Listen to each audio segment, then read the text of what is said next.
just getting a movie made is quite an accomplishment. I mean, I have to tell you, I respect anyone who gets a movie made. Anyone who gets a movie just finished is an accomplishment. When a movie turns out to work, that's wonderful. When a movie turns out to have influence, that just means it worked. What makes a movie legend? Classic films, box office success, a cult following perhaps, or a tragedy so sad that it leaves a black mark on one's name in Hollywood forever. Jon Landis is a man that fits the mold of a great movie legend. He's done it all. A life and career of comedy, tragedy, horror, and happiness. He has risen above and fallen way below. But he is and remains one of the most important Hollywood filmmakers of our time. This is director Jon Landis. In his words, told to Fangoria's Tony Timpone, this is his screamography. Landis, like many other great filmmakers early on, had that one moment of inspiration, that one moment when he decided movie making was for him.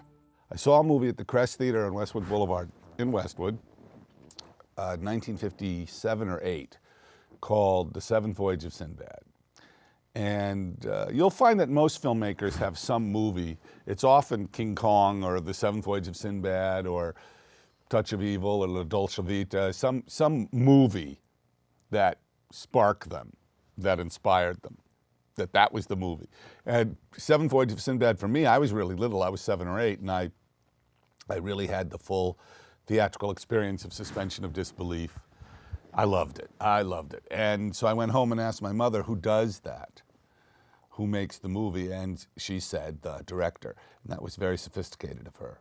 I realize in retrospect, honestly, I mean, she could have said, you know, the hairdresser. I'd have a whole different career. But she said the director, so from the time I was 8, that was what I wanted to be, was a movie director. So I had that advantage, which was knowing very clearly what I wanted to do when I grew up. Growing up in LA, Landis had a unique advantage. His first job was not flipping burgers or being a soda jerk. It was a much more glamorous position. I literally became a mailboy in 1967, I guess, or whenever it was, and at the Fox lot, the Pico lot of Fox, rather. And at that time, they had 2 lots. They had the old Western lot, which is now a Walmart or something. But it's interesting. I mean, it was a very different time. The studios were full and staffed. The industry was in complete disarray, didn't really know what was happening. With television, it's this before home video. It was a strange time, the death of the studios, and I've lived through that. I mean, I was very lucky. I mean, when I started, most of the people I was working with had been in film since the silence. So, you know, I had this wealth of experience to draw on, and I could go act. As a child, I went out and met, you know, Hitchcock and Hawks and Capra and Stevens and all these just extraordinary filmmakers. They were alive and making pictures. William Wyler, Billy Wilder. I could go meet them, talk to them. So John Ford even. I mean, it was a different time. And the studios, the industry hadn't collapsed. And now the industry doesn't exist. It's just subdivisions of major, huge corporations. So it's, you know, Universal is now owned by General Electric. And Columbia is Sony. I mean, it's a different time, and the product reflects it. And the freedom of filmmakers given reflects it. Delivering mail on a movie lot gave Landis the chance to take in the art of filmmaking. I loved being on the lot. It was a good time to be on the lot. Daryl Zanuck was alive, and he was in New York pulling strings. In fact, I was there when he fired his son, Richard. But it was a very busy time, and that was essentially not that big a lot. It had the back lot, which was now Century City. Which was fabulous because it had jungles and rocket ships and a Grand Central Station back there and railroad stations, and you know, it was really exciting. And they had sold it off. Cleopatra kind of bankrupted Fox, so they had sold off most of the back lot. It was announced last week, by the way, that General Electric is going to be selling off most of the back lot of Universal now.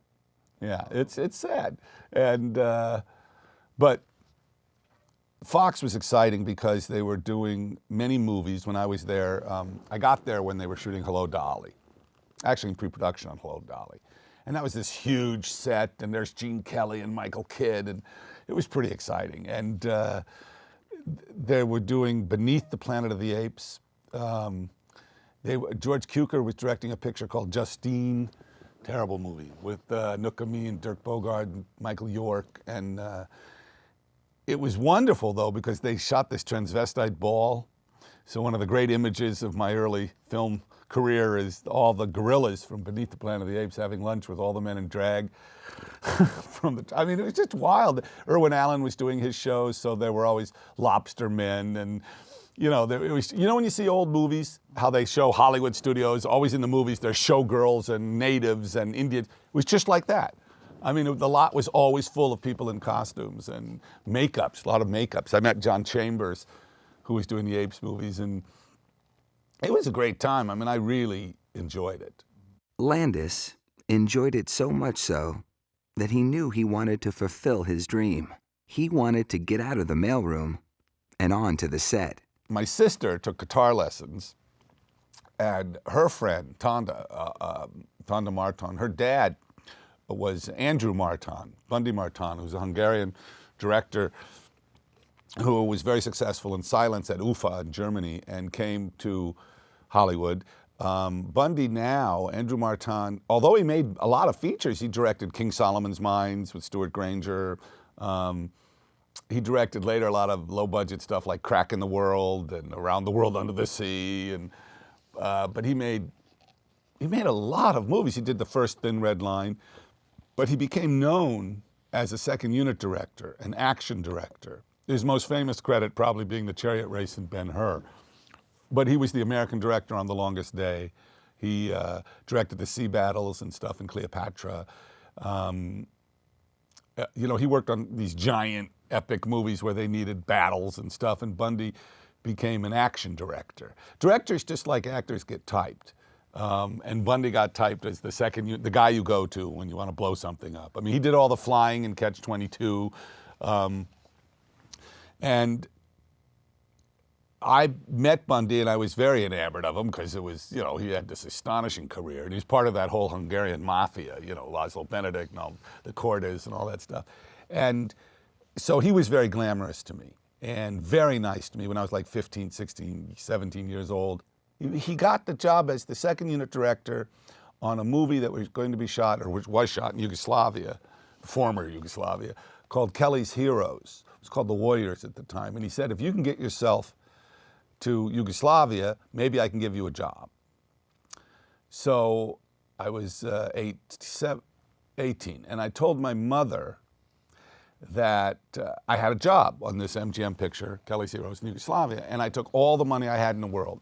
I remember this very well because when I went to the bank to withdraw my money, it was $800, and it was like, it's a lot of money, So I went to TWA, no longer exists, but I went to TWA. How much is it to fly to Europe, and how to get to Paris, how to get the thing? Well, the money I could afford, which was, actually I had like $1,200. It was $800 was the ticket. It cost $800 to fly to London then from Los Angeles.